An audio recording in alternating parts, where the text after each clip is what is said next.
This is a film about corruption. The story of a tiny elite secretly enriching themselves by exploiting a country's natural wealth at the expense of its people.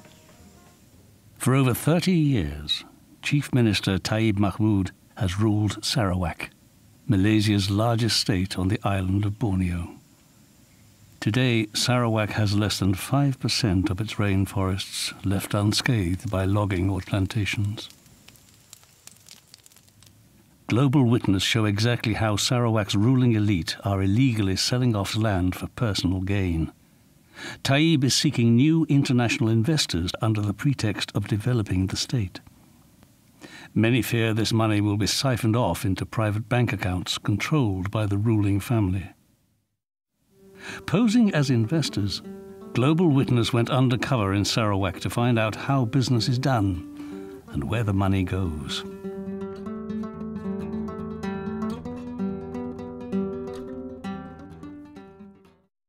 Although we approached the government directly, officials sent us to members of Taib's own family.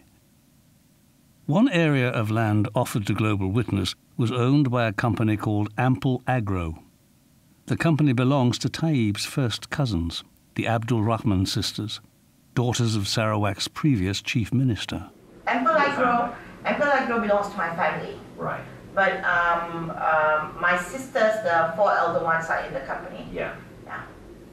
Okay. The Land and Survey Department. Okay. Yeah, they are the one that issues this license. Of course, it's from the CM's directive, but I can speak to the CM very easily. Can you? Yes. And do you think he will agree to it? Yeah. He was the one who gave us that land. Okay. Yeah. He's my cousin. So. His family? Yeah. His mother and my father are sisters and brothers, siblings. Oh, okay. Yeah. Okay, So he's my first cousin, so it's quite easy. Actually, there are 8 of us, 8 girls in the family. Yeah. So we're splitting all the companies among 8 sisters. So that's why I wanted to introduce you to my elder sister. And she's Nolia. Nolia. Okay. Yeah. But you know Is she the MP for Tanjung Maris? Nora is the MP. Nora, okay. Who's Nolia? Nolia is the eldest. Okay. She's the one that's looking after the constituency for my sister. You're proposing basically Ample Agro, which is your company, okay, sell your company rather than the land, and your company owns the land. Yes, I bought the company as a shell company for this land. Buying Ample Agro meant we would acquire 5,000 hectares of forest to clear for palm oil. The land is home to many indigenous communities, some living in the area for more than a century. Owners of Ample Agro include the MP for Tanjung Manis, Nora Abdul Rahman. Another joint owner is the sister-in-law of Malaysia's Prime Minister, Khadijah Abdul Rahman.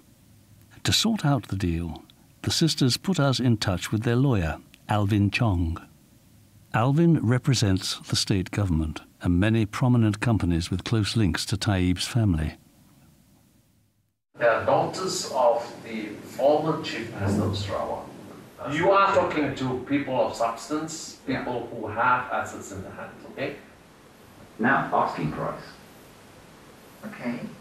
What are you asking for it? 4,000 per hectare, per acre, sorry. Per hectare. But 4,000 per acre. Okay. This sale price would pocket the sisters a $16 million profit on land given to them by the Chief Minister in 2010 for a token sum of just $300,000. This is just the tip of the iceberg. Leaked land registry documents suggest that companies linked to Taib's family control nearly 200,000 hectares of land, an area twice the size of Hong Kong, with a market value of $500 million. While we were negotiating with the Abdul Rahman sisters, we were offered an even larger piece of land totaling 32,000 hectares. The land was owned by a company called Billion Venture, whose majority shareholder is one of Sarawak's powerful tycoons, He Yi Peng. He's nephew, a lawyer named Huang Long Hong, was handling the sale. He explained how Taib would expect to receive a 10% personal payment for agreeing to the sale and providing the necessary permits. This is the one with the proxy who's the old man. Yes. Just your uncle. Yes. How many uncles you got? from my wife's side. Okay. They are from a big family. But then behind that is the Chief Minister. Yes. Okay. And will he ever surface as a... No. It's like, I award you this license. In return, you're grateful to me, maybe say I give you a percentage. Okay, so he'd look for a percentage from the license. Yes. And how would that get paid though to the nominee? The existing owner will pay him up. So he gets paid up front? Yes. Okay. One go. Yes. What kind of percentage are we looking for? I think I know. 10%. He is selling for 230 million. Right. Upfront, everything. You can check the company, I can provide to you. 3 shareholders. 3 shareholders. Okay. One is Dr. Iban. This Dr. holding majority shares. Right. He is very close to our chief ministers. Right. He has hotel. He has Kingwood Hotel. You know Kingwood Hotel? Chief Minister Taib has extensive and enduring financial ties with He Yipeng. Taib himself is a shareholder in Kingwood Hotel. Giving bribes to Taib in exchange for official permits appears to be standard practice. What we saw during our investigation was corroborated by several independent sources, including a high-ranking government official and a logging company executive.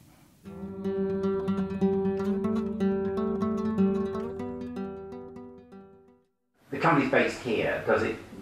Are you expecting it to be purchased here or funds purchased here? I mean, what's the mechanism?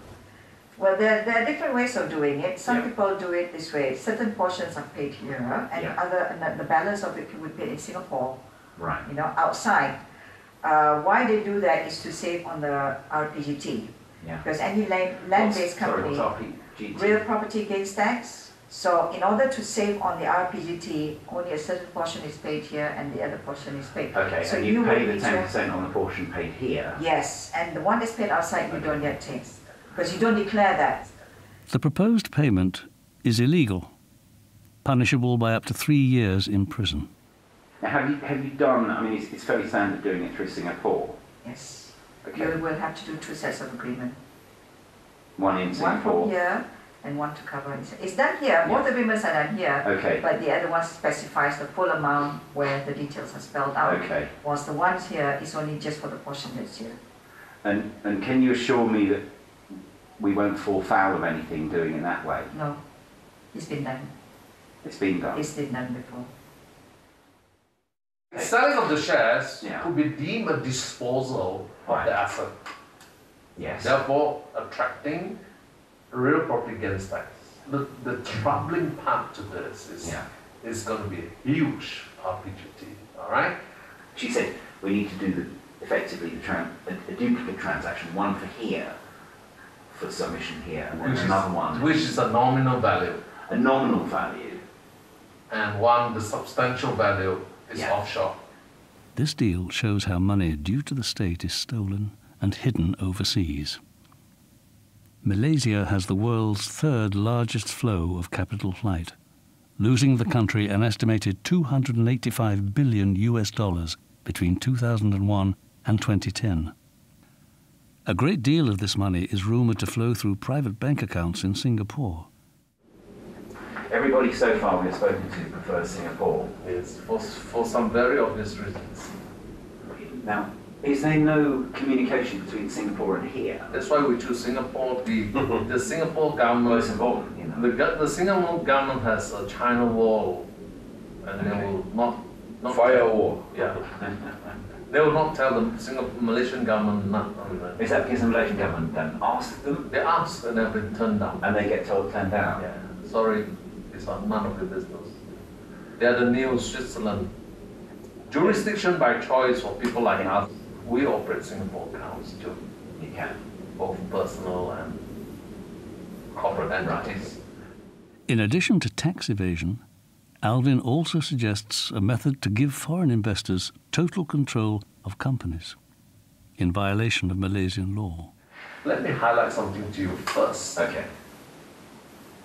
Before you and your client Yeah. or even going to talk specific terms, Yeah. you have to overcome one major hurdle. How are you going to manage the 51%? 51% of the shareholding must be held by Malaysian citizens. I can put into place a mechanism to control the local shareholding. We create a lending situation where your foreign party advance money to them, the whatever million, and in turn their shares is charged as security. Okay, that's interesting. Yeah. Okay, that's interesting. To your party, so your party holds the original share certificates. They have a lien over it. They have a charge over it. How enforceable is that charge? Oh, very enforceable. Now, should we call this person effectively a kind of nominee, really? It has to be. It is indeed. It is a nominee. Yes. Okay, this nominee is likely to be. Okay, all these instruments that I'm creating. It's not going to be done here. It's going to be locked up somewhere in Singapore. In Singapore. Why? Because the local law says that the local shareholders have to declare that they are not holding the shares on trust. You do it in Singapore, that it won't surface, and the nominees is not going to keep a shred of paper. I think your ideas for nominees or proxies or whatever is very attractive. Well, I think it's very practical. It's very thought through. Oh, it is. I put it to use many a times.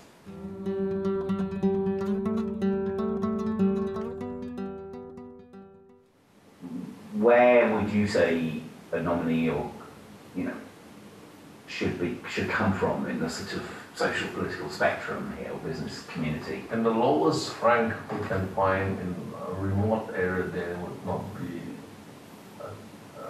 distracted by clever advices. What I normally do is to tell you some trade secrets as such, but we find some guys who they're villages or whatever, sign up all this stuff to us. We can't even reach them. They wouldn't know how to find a lawyer, wouldn't they? I suppose it solves some of the problems in terms of It's cheap, it's really cheap. Can you imagine the villager comes to town and you say, I'm giving you 10,000 bucks. My God. Yeah.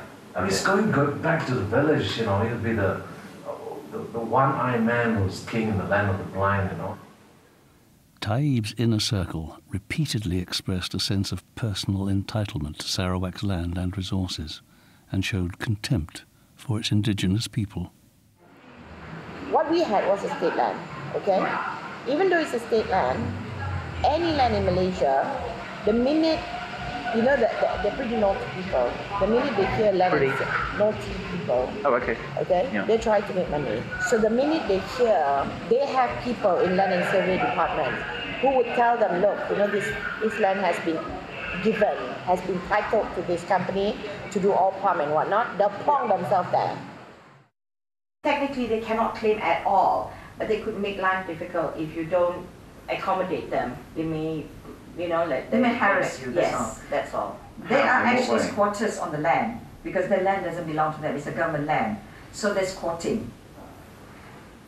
Now that you've been out, like in the Styrian Hall, they're very, very poor, and when leaders come, they look at leaders like they're kings, and they always expect some hand-ups and things like that, And, I'm not making any excuses or whatever, but, if you look at the good that he's done for the state, it outweighs all the things that people have said about him. I know people are talking about him being corrupted and all, but I think who isn't in this world? Well, when they're leaders. Until the federal Malaysian authorities are willing to hold corrupt officials to account, the forests and people of Sarawak will continue to foot the bill for one family's pursuit of stolen riches. Over 30 years, anybody can get rich if you have something up there.